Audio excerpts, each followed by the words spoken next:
इधर लोकसभा के चुनावी रण में कई बहुएं भी मैदान में हैं जो परिवार की सियासी लड़ाई की पारी को संभाल रही हैं।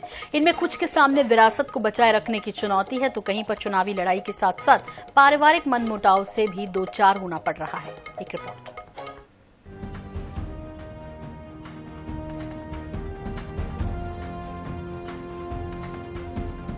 राजनीति में भी अन्य क्षेत्रों की तरह नई पीढ़ी अपने परिवार की विरासत संभालती आई है।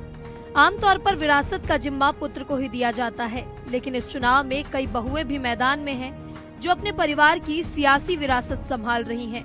इनमें से कुछ के सामने पारंपरिक गढ़ बचाने की चुनौती है, तो कुछ चुनावी लड़ाई के साथ साथ पारिवारिक मुलायम यादव बहू और अखिलेश यादव की पत्नी डिम्पल यादव यूपी के मैनपुरी से चुनावी मैदान में हैं। उनके साथ विरासत बचाए रखने की चुनौती है।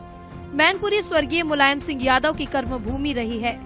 मुलायम सिंह के निधन के बाद बहू डिम्पल यादव ने 2022 के उपचुनाव में जीत हासिल की। सपा ने उन्हें भी मैनपुरी से उम्मीदवार बनाया है। उधर महाराष्ट्र की राजनीति और भी गर्मा गई है। शरद पवार का गढ़ मानी जाने वाली बारामती लोकसभा सीट से उनकी बेटी और बहू आमने सामने चुनावी मैदान में है। उनकी बेटी सुप्रिया सुले लगातार 2 बार से यहाँ सांसद हैं। लेकिन इस बार शरद पवार के भतीजे अजीत पवार ने पार्टी तोड़कर भाजपा में शामिल होने के बाद अपनी पत्नी सुनेत्रा पवार को सुप्रिया सुले के खिलाफ उतार दिया है, जो कि शरद पवार की भतीजा बहू हैं।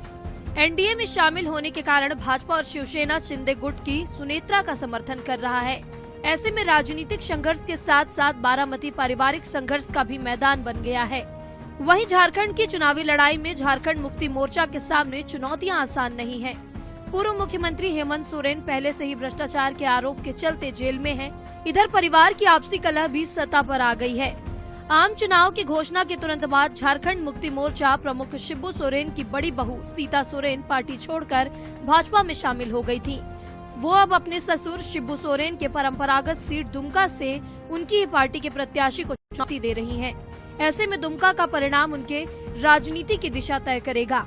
गांधी परिवार की बात करें तो दोनों बहुएं सोनिया और मेनका गांधी दशकों से परिवार की राजनीतिक विरासत संभालती आई हैं। सोनिया ने कांग्रेस की जिम्मेदारी संभाली तो मेनका ने भाजपा का दामन थामा।